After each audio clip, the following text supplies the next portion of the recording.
오늘 우리 제목이 고난의 인생이 즐거운 인생으로 바뀌길 원합니다. 여러분, 제가 아이들이 태어나면 왜 아이들이 싱글벙글하고 태어나면 얼마나 좋을까요? 그죠?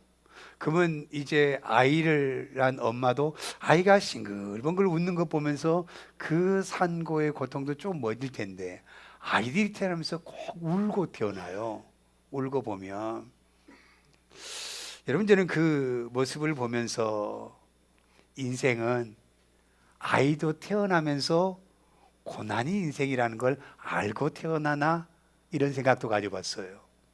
아니, 왜 아이가 울면서 태어나 싱글벙글 웃으면서 나 세상에 나왔으니 너무 좋아 라고 웃고 있으면 좋을 텐데, 그냥 태어나자마자 앙앙하고 우는 것이 아이의 어린 그 모습입니다. 여러분, 울음은 슬픔이잖아요.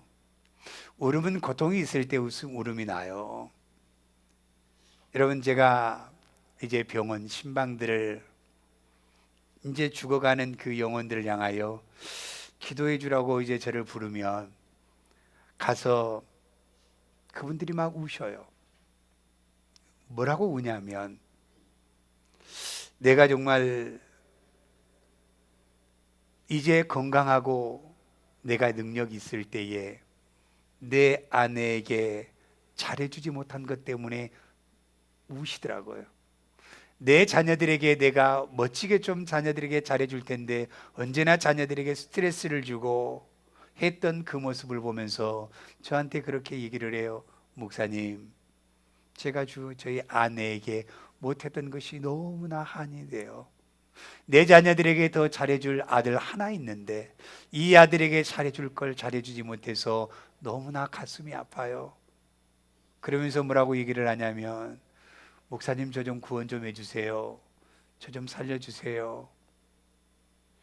정말로 목사님이 와서 기도해 주는 그 울림소리가 저에게는 너무나 좋습니다. 이틀만 저하고 같이 있어주면 안 될까요? 아니요, 하루만이라도 같이 있어주면 안 될까요? 이렇게 저에게 울면서 얘기하는 그 한 사람의 소리가 지금 들려집니다. 한 사람의 소리가 들려져요. 여러분들이 인생, 여러분 태어나면서부터 즐거운 인생으로 시작한 것이 아니라 뭔가 불편하고 뭔가 있기 때문에 울면서 태어나고 고달픈 인생을 살아가는 것이 이 세상의 삶이라고 생각합니다. 아무리 내가 많이 가졌다 할지라도 가진 것으로 만족하지 못한 것이 인간이고, 아무리 나에게 잘해 주어도 그것을 만족하지 못한 게 우리 인간이다 생각합니다. 내 생각 속에 모든 게 좀 불편하면 그것이 고통이에요. 그것이 고통이에요. 야곱이 이제 흉년이 들어서 먹을 것이 없어서 애굽으로 식량을 사러 보냈잖아요. 그때에 그 아들 요셉이 거기에 모든 식량을 준비해 놓고 있어요. 이제 그곳에 가서 죽은 요셉을 바라보면서 그 왕 앞에 섭니다. 그 왕이 요셉이 자기 아버지라고 얘기했더니 왕이 특별하게 불러서 묻습니다. 당신의 연세가 어떻게 됩니까? 물어요. 그랬더니 뭐라고 말씀하냐면, 창세기 47장 9절 말씀에 야곱이 바로에게 고하되 내 나그네의 길의 세월이 130년이었습니다. 나의 연세가 얼마 못 되니 우리 조상의 나그네 길의 세월이 미치지 못하나 험악한 세월을 보냈다라고 얘기를 합니다. 여러분, 형을 속여서 이제 내가 쟁취한 게 있었지만 형 두려움 속에서 도망가야 됐고, 아버지와 어머니 밑에서 자라지도 못하고 이제는 성인이 되어 결혼까지 하고 자녀까지 낳는 그 순간까지 삼촌의 집에서 속아가면서 살았던 고통의 인생이 바로 이 야곱의 인생이었습니다. 야곱의 인생이었어요. 여러분, 우리가 이 세상을 살아가는 것은요, 여러분 건강할 때는 괜찮지만 우리가 이제 아프고 힘들면 얼마나 고통이고 고난이에요. 고난이에요. 여러분, 제가 하나님 일하면서 참 기뻐함으로 일합니다. 왜 이렇게 힘들지라고 저는 하나님 일을 해본 적이 없습니다. 우리 믿음의 식구들이 한 사람이건 두 사람이건 그 상관이 없었습니다. 그냥 기뻤어요. 그냥 기뻤어요. 왜인 줄 아세요? 누군가가 나를 목사로 불러 주었기 때문에 내가 기뻐한 게 아니에요. 내가 기뻐한 게 아니에요. 예수님의 이름으로 믿음의 식구들을 섬길 수 있다는 게 기쁨이었습니다. 누군가가 나를 불러서 나에게 뭐 좀 해주세요라고 해서 그 기쁨이 아니라 내가 예수의 이름으로 찾아가서 그 일을 할 수 있어서 기뻤습니다. 저는 그게 기쁨이에요. 그게 기쁨이에요. 뭐 내가 목사인데 나에게 이렇게 해줘야지 그 마음 이만큼도 좀 손틈만큼도 없습니다. 저의 기쁨은 내가 예수의 이름으로 가서 섬길 수 있고 도울 수 있고 나를 필요로 하는 사람들이 그렇게 나를 찾을 수 있다는 것이 얼마나 저에게는 감사하고 기쁨인지 몰라요. 이게 저는 즐거움입니다. 이게 즐거움이에요. 하루 눈을 뜨면요, 그 전날은 아무 계획이 없어요. 그런데 하루 눈을 뜨면 하루가 바쁘게 무슨 일이 있든지 그렇게 생기고 제가 가야 될 곳들이 있어요. 근데 저를 위해서 간 것이 아니라 누군가를 위해서 가는 길이에요. 저는 그게 기쁘다는 거예요. 그게 기쁘다는 거예요. 어떤 분들은 그래요. 우리가 어떻게 목사님한테 이렇게 아니요. 저의 기쁨은 정말 저를 필요로 하고 제가 그곳에 가서 함께 해줄 수 있는 이것이 최고의 기쁨이고 이것이 예수의 이름이 드러날 수 있는 아름다움이기 때문에 그래요. 예수를 알지 못한 사람, 남편이 음식을 먹지 못하니까 죽을 것이다. 한 주간 후에 죽을 것이라고 저를 불러요. 그분이 예수를 믿는 사람이 아니에요. 한 번도 교회를 간 적이 없어요. 한 번도. 그래서 저를 불러서 대화했더니 우리 남편 누구에게도 알리고 싶지 아니하고 화장해서 수목장을 좀 시켜주면 안 될까요? 그러죠. 근데 그 남편 보니까 죽지 않을 것 같아요. 가서 대화했더니 그분이 뭐라고 얘기를 하냐면 이제 그분이 돌아가셨어요. 한 2주 전에요. 그러면서 그 누님이 전화가 왔어요, 저에게. 근데 목사님 사모님이시더라고요. LA에서. 그 목사님 돌아가셨고 또 아들도 목사님이시더라고요. 그러면서 제가 뭐라고 얘기하냐면 그분에게 그 얘기를 했대요. 그 목사님이 목회를 하니라고 그랬대요. 목회가 뭔데요? 라고 할 정도로 교회를 몰라요. 그 정도로 몰라요. 글쎄 내가 듣기는 연세 한 80, 90 되신 분 두세 분 모시고 목회하신 목사님 같다. 교회를 한대요 라고 얘기하는 거예요. 그런데 지금은 뭐라고 얘기하냐면 교회를 가게 되면 빛의 교회를 가겠습니다. 내가 거기 가면 절에 가겠다는 것이 아니라 그러면서 뭐라고 얘기를 하냐면 천사와 같은 분을 만났다라는 거예요. 여러분, 우리는 예수의 이름으로 우리가 나갈 때에 우리를 통해서 하나님의 영광이 드러날 줄로 믿습니다. 이게 우리의 인생의 삶이 되어야 한다고 저는 생각합니다. 여러분, 우리가 정말로 예수님을 알지 못할 때에 저의 삶은 참나 행복해 이렇게 살아본 적 없습니다. 나 정말로 이 땅에 태어난 것이 정말 나는 더 살고 싶어 이런 마음 가지고 저는 살아본 적이 없었습니다. 왜? 오래 어릴 때에 아버지를 돌아가시고 어머니와 함께 살았던 인생의 어린 시절의 삶이에요. 한 번도 저는 제 방을 가지고 살아본 적이 없었어요. 그리고 이제 제가 대학을 갈 수 없어서 서울에 이제 가리봉동의 봉제 공장에 들어가려고 올라왔는데 어머니가 아들 올랐다고 아이들 데리고 올라오는 거예요. 아무것도 없잖아요. 성남의 가장 언덕바지, 방이요 넓지도 않아요. 여기서 요만한 공간에 방 길쭉한 방인데요, 바깥에 연탄 부엌 하나, 발을 펼 수가 없어요. 발을 펴고 잘 수 있는 방이 아닙니다. 방을 오그리고 자라야 될 그 인생의 삶이 제 인생의 삶이었어요. 그때부터 여러분, 그러나 제가 예수님을 만나고 내 인생이 달라졌습니다.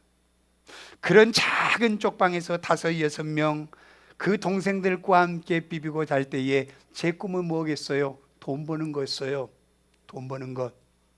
오직 내가 돈 벌어서 우리 부어머님 잘 모시고 살아야 되겠다라고 하는 이 생각밖에 없었습니다.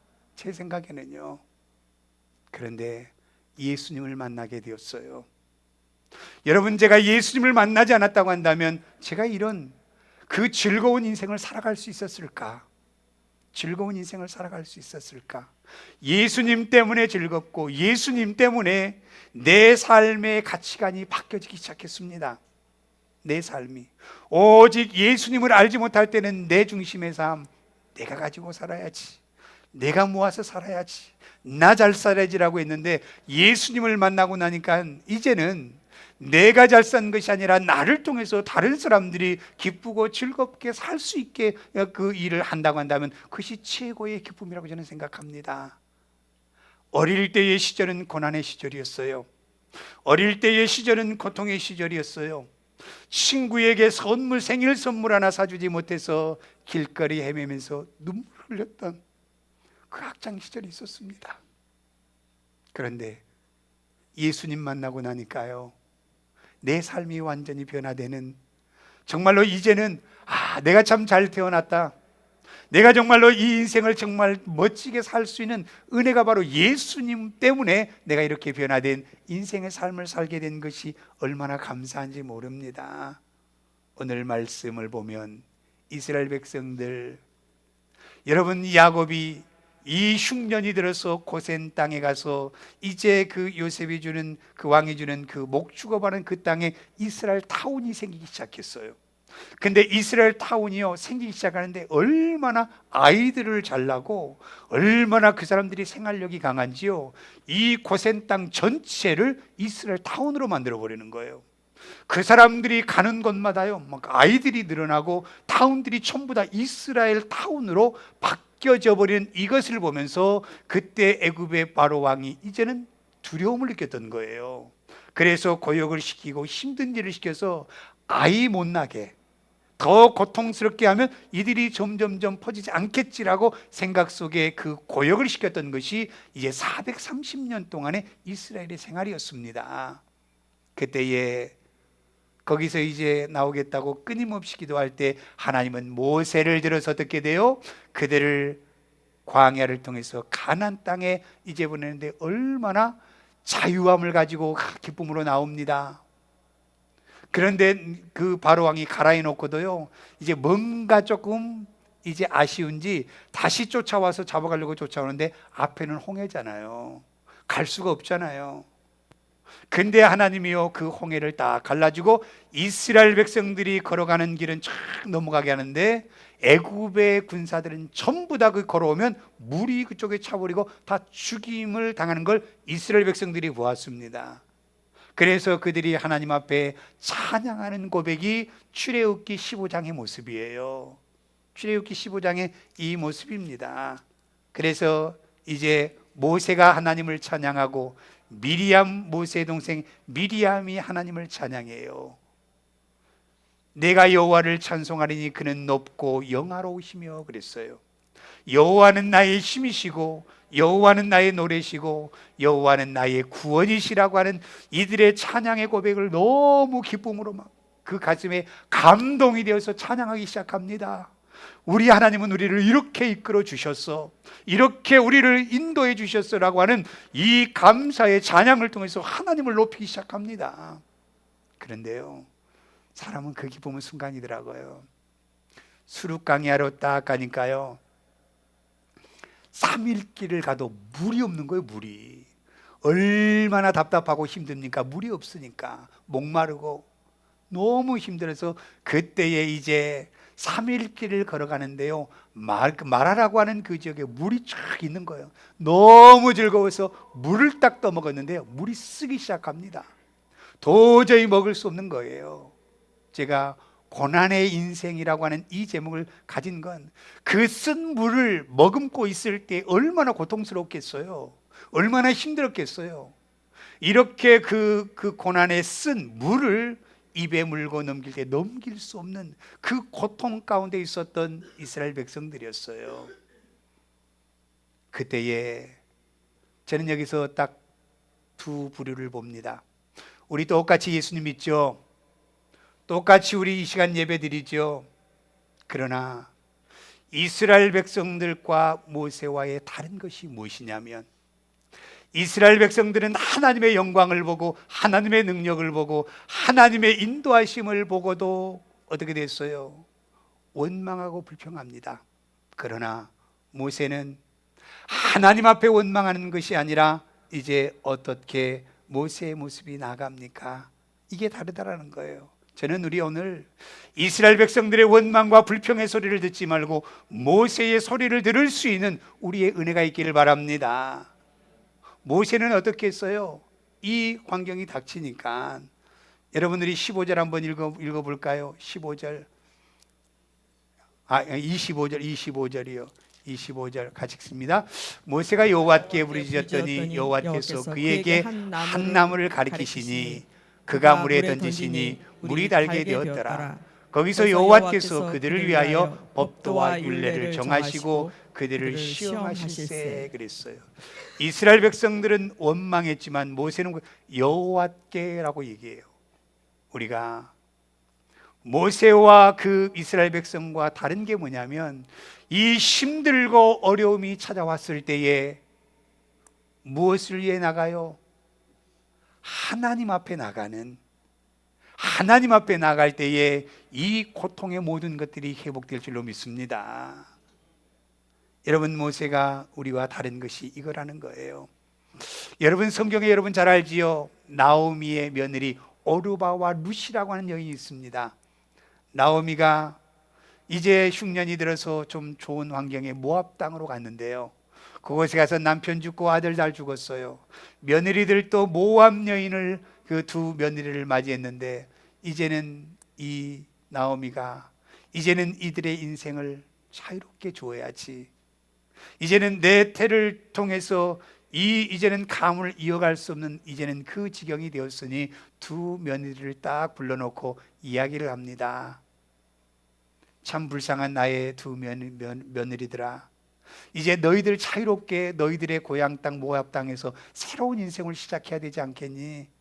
다 너희들은 너희들의 앞길을 가고 너희 형제들에게 가고 너희들의 친척들에게 가서 이곳에 잘 살아라 얘기했습니다. 그때에 이 두 며느리가 얼마나 시어머니를 안고 울었겠어요.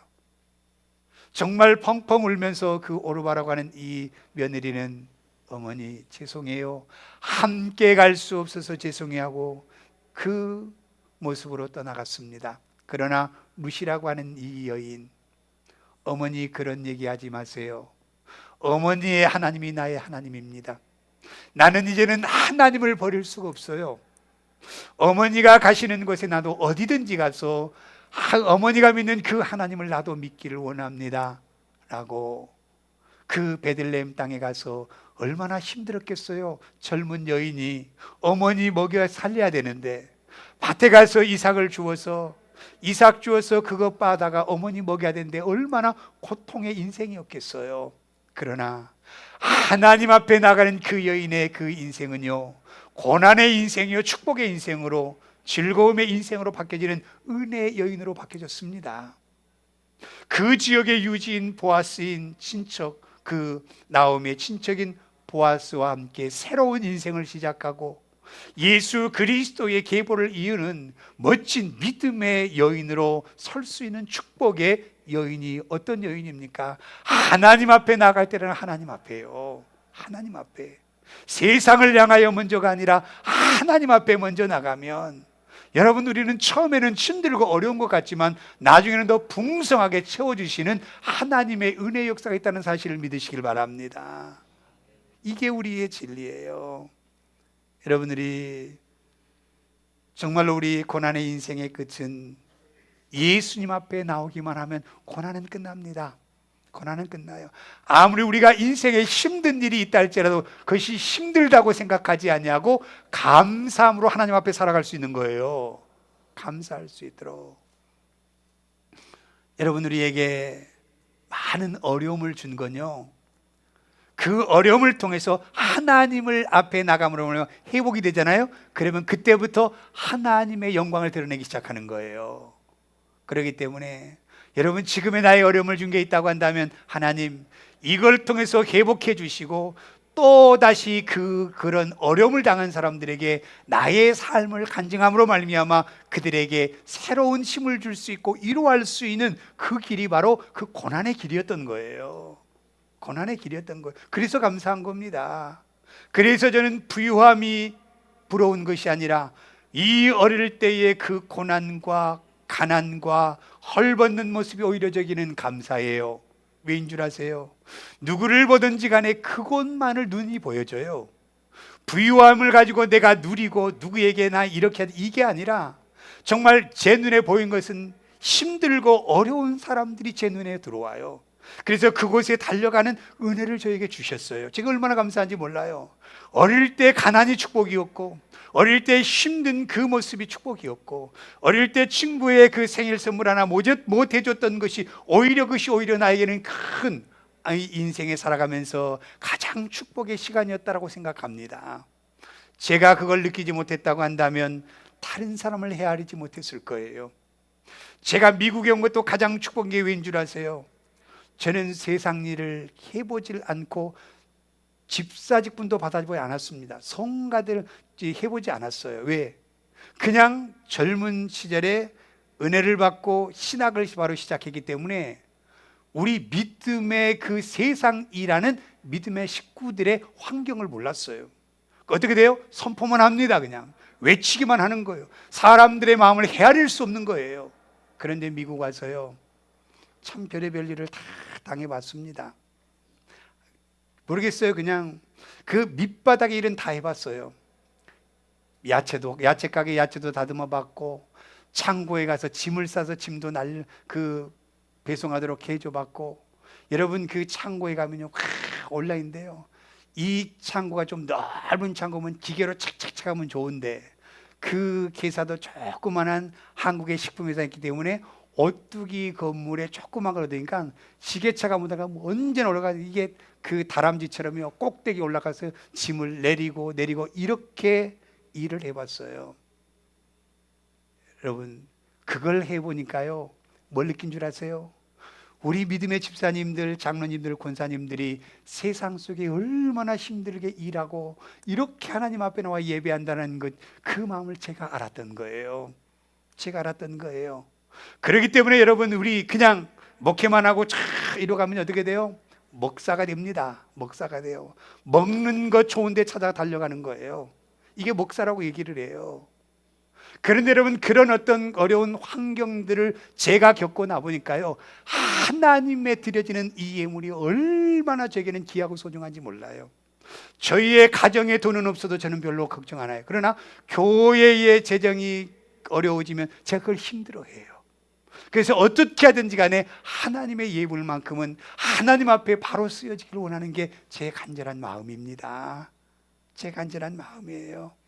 여러분들이 정말 모르드게가 환경을 무시했잖아요.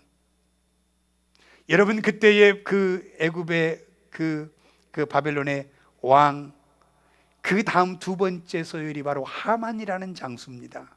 여러분, 우리가 옛날에 왕을 딱 들어 그 왕이 들어오면 전부 다 무릎을 꿇고 얼굴도 쳐다보지 못하고 고개 숙여 있잖아요. 이때도 그랬던 것 같아요.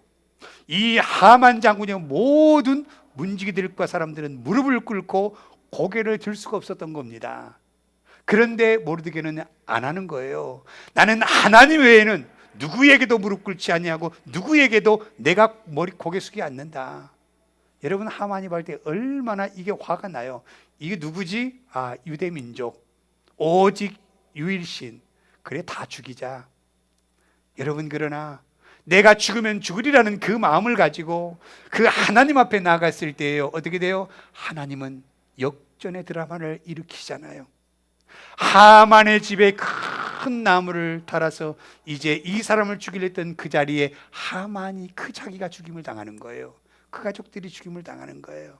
여러분들이 하나님 앞에 나갈 때 예수의 이름으로 우리는요 어떻게 돼요?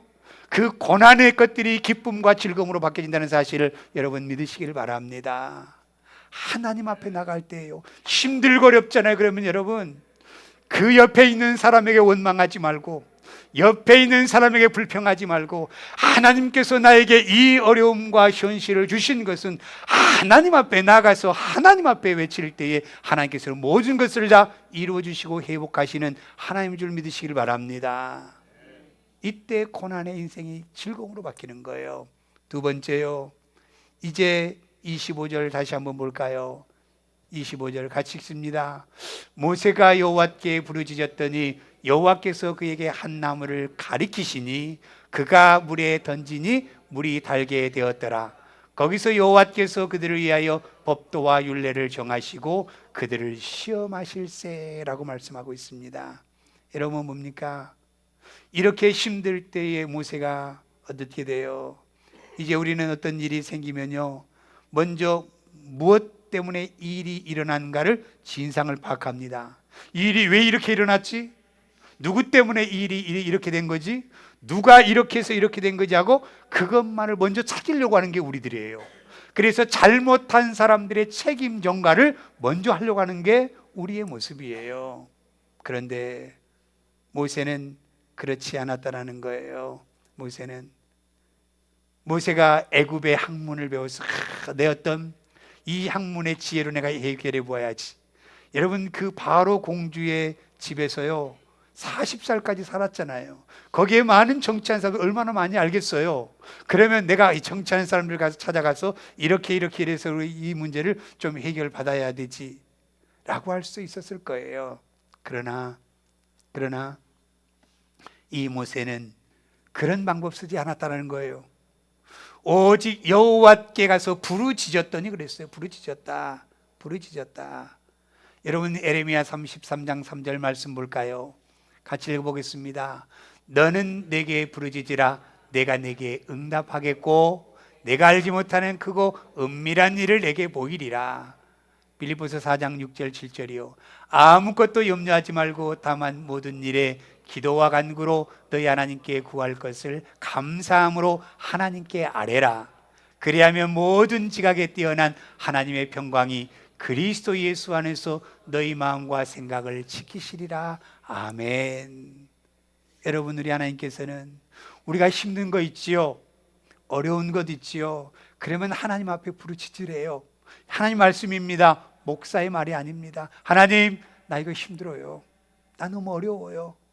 하나님 이 문제 하나님께서 해결해 주셔야 됩니다라고 가서 부르짖으면 내가 너희의 부르짖음에 응답하겠고 네가 알지 못하는 크고 은밀하고 비밀한 일까지도 내가 다 알아서 처리해 주시겠다고 말씀하시잖아요. 이게 모세 신앙이었습니다.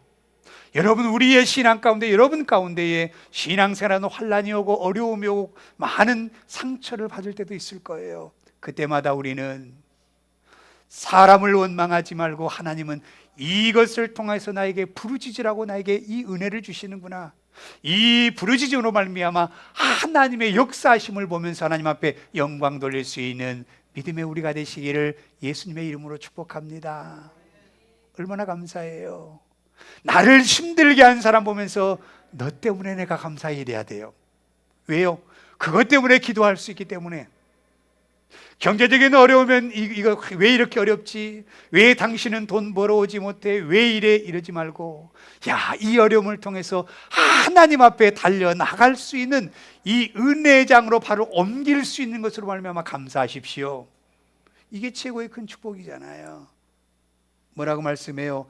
아무것도 염려하지 말래요. 아무것도 오직 모든 일에 기도와 간구로 너희 구할 것을 감사함으로 하나님께 아뢰기만 하면 하나님께서는 모든 지각에 뛰어난 평강의 그리스도 안에서 너희 마음과 생각을 아시는 하나님이시라고 말씀하고 있습니다. 이런 축복의 은혜잖아요. 간절히 기도할 때 부르짖을 때 뭐가 나와요? 옆에 나무가지가 있는 거예요. 그 나무가지가 있는 걸 보고 모세가 이걸 던져야 되겠다는 그 성령의 마음을 줬던 것 같아요. 던졌더니 가서 던지고 가서 물을 먹었더니요 물이요 아주 달콤하고 너무나 생수의 물처럼 그렇게 좋은 거예요. 얼마나 감사합니까? 그 입속에 들어있을 때 고난과 고통의 그 쓴물이요 하나님 앞에 부르짖었더니 그것이 바뀌어져서 어떻게 됩니까? 달달한 물이 되고 내 목을 적시는 그 시원한 물이 될 수 있는 은혜의 역사는 뭡니까? 하나님께서 하신다는 겁니다. 하나님께서 하시는 거예요. 오늘 이 모습을 바라보면서 여러분, 우리가 힘들고 어려운 일이 있을 때에 우리가 예수의 이름으로 부르짖으면 예수 그리스도가 내 안에 들어오기 시작합니다. 그러면 그때부터는요 내 그 삶 속에 얼마나 기쁨의 삶으로 변화되는 거, 은혜의 모습으로 바뀌어집니다. 여러분, 은혜의 모습으로. 얼마나 감사합니까? 우리는 이제는 예수의 이름으로 부르짖을 때에 하나님은 예수님의 이름으로 우리를 위해서 시행하시고 우리에게 응답하여 주시고 우리의 그 모든 것을 들어주시는 그 예수님의 이름에 능력이 있다는 사실을 믿으시기를 바랍니다. 여러분, 힘들고 어려울 때에 주님의 이름으로, 예수 이름으로 구할 때에 예수의 이름의 능력이 있고 그곳에 역사가 일어난다는 사실을 믿으시기를 바랍니다. 그러면요 우리 인생이 달달한 인생이 되는 거예요. 아무리 힘든 인생이 될 우리 여자분들, 제가 여자를 왜 태어나게 했을까 곰곰이 연구했더니요 여자는 잔소리하기 위해서 태어났습니다. 많이 하십시오. 남자들은 왜 잔소리? 이건 여자의 생리적인 반응이야 그러고 받아들이면 돼요. 그러면 돼요. 여러분, 그러면 얼마나 감사한지 몰라. 그래, 저 잔소리는 나 잘 되라고 그러지. 차 운전을 이렇게 가면 운전 좀 똑바로 해. 그것도 나 잘 되라고 하는 거잖아요. 사고 날까 봐. 이 모든 게 다 그런 겁니다, 여러분. 그러니까 여자의 잔소리는 우리의 약이다 생각하면 됩니다. 우리의 약. 그러면 우리가 받아들이면 좋은 거예요. 받아들이면. 여러분, 우리가 예수님이 내 안에 들어오면요 여기서 잔소리에도 감사로 들려지고 여기서 이렇게 큰 소리에도 그것이 감사로 받아지는 거예요.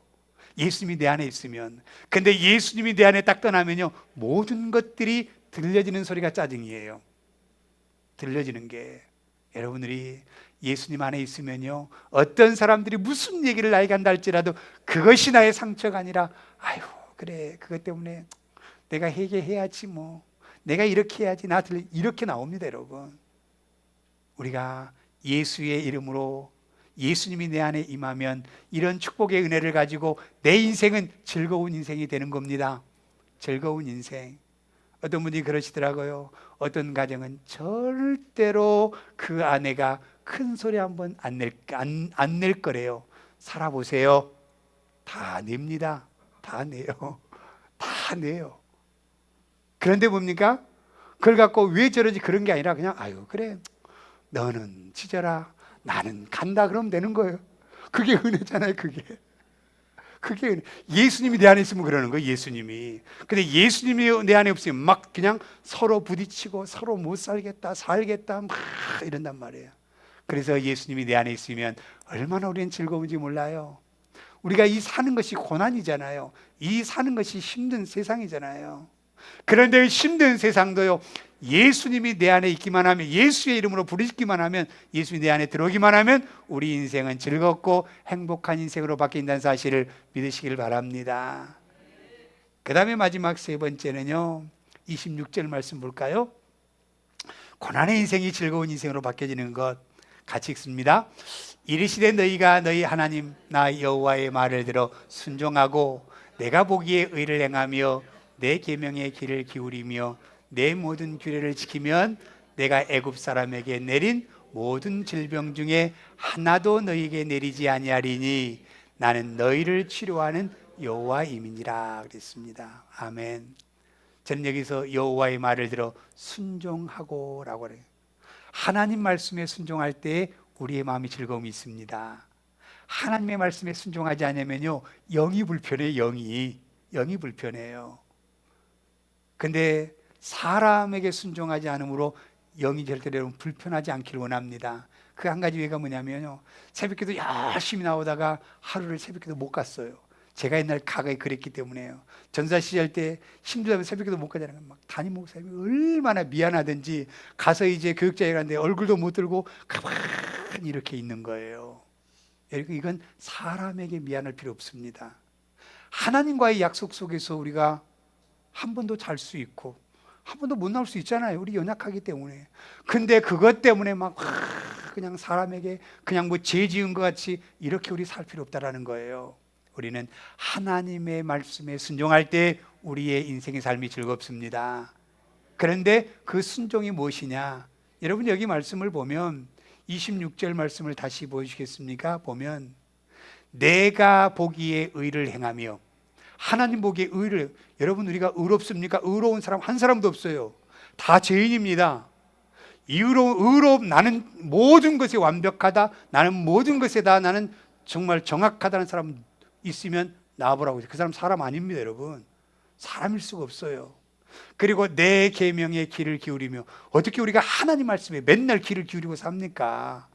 그리고 또 볼까요? 내 모든 규례를 지키면, 하나님의 법을 지킬 사람은 아무도 없습니다. 누구도 없어요. 이렇게 순종할 수 있는 사람은 아무도 없어요.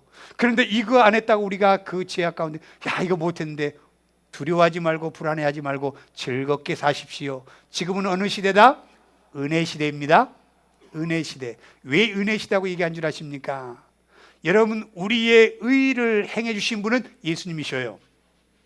우리의 모든 하나님의 말씀에 귀를 기울여 주신 분은 예수님이셔요.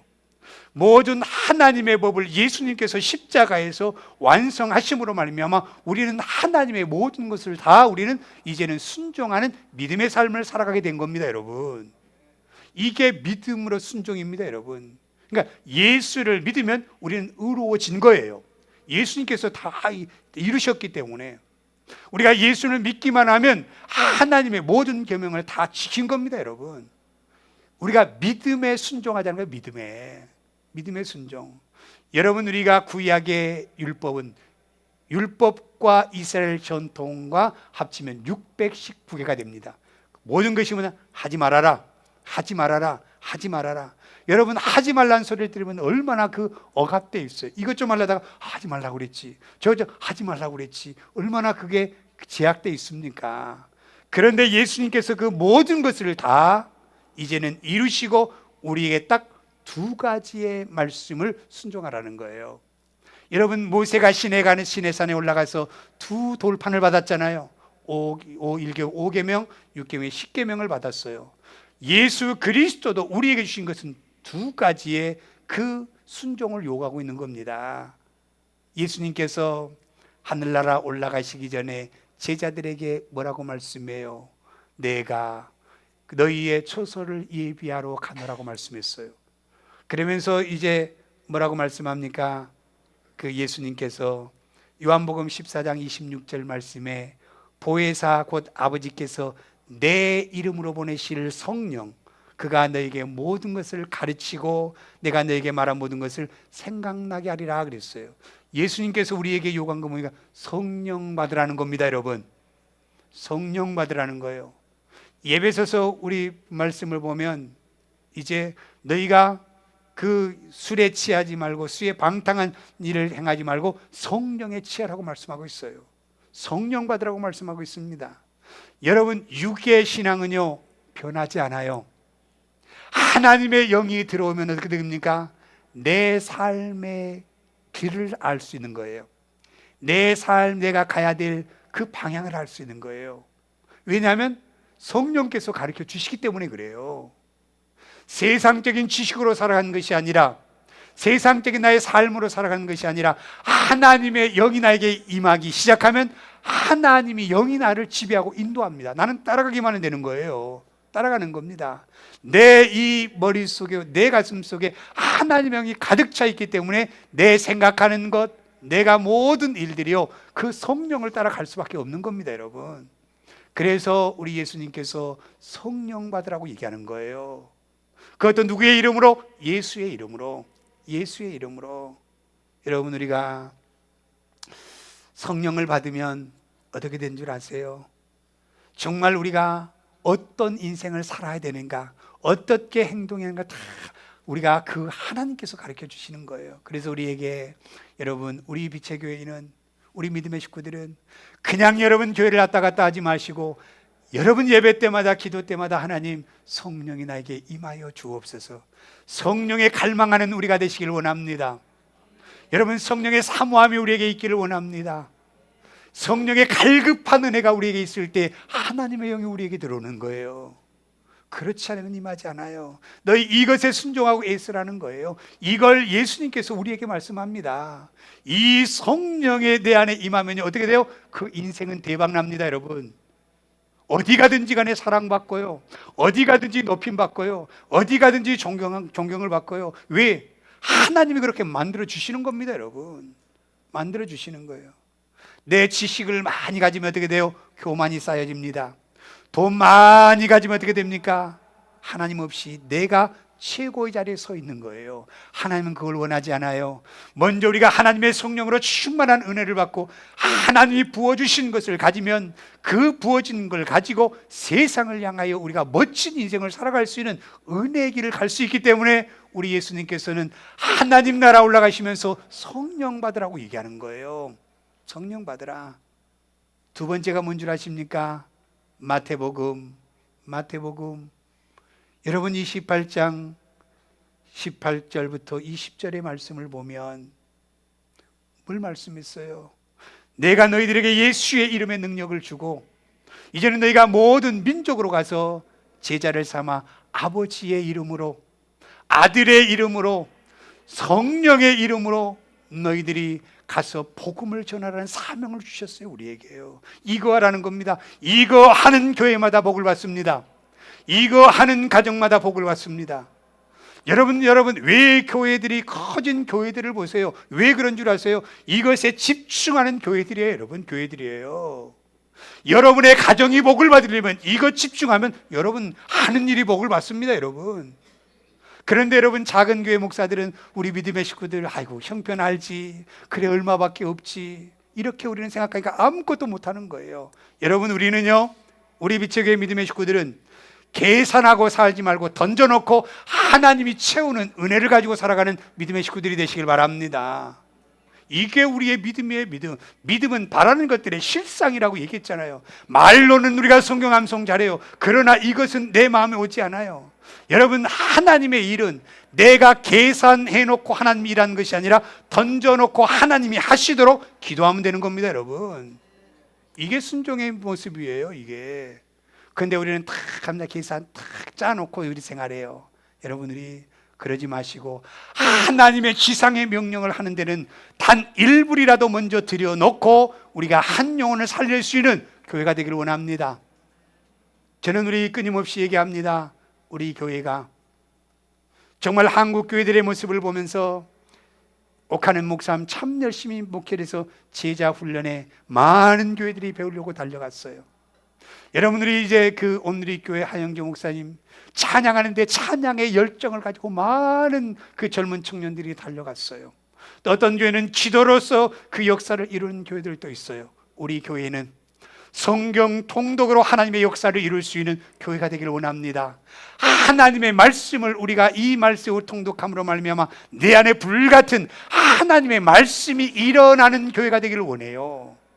이런 교회가요. 그러니까 모든 믿음의 식구들이 이제는 우리 성경 봐야지, 하나님 말씀 봐야지, 이 모습으로 돌아갈 수 있는 은혜가 있기를 바랍니다.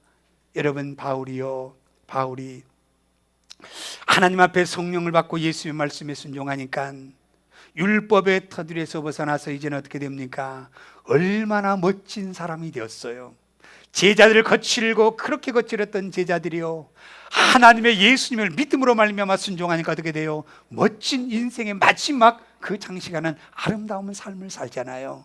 우리 한번 가는 게 인생입니다.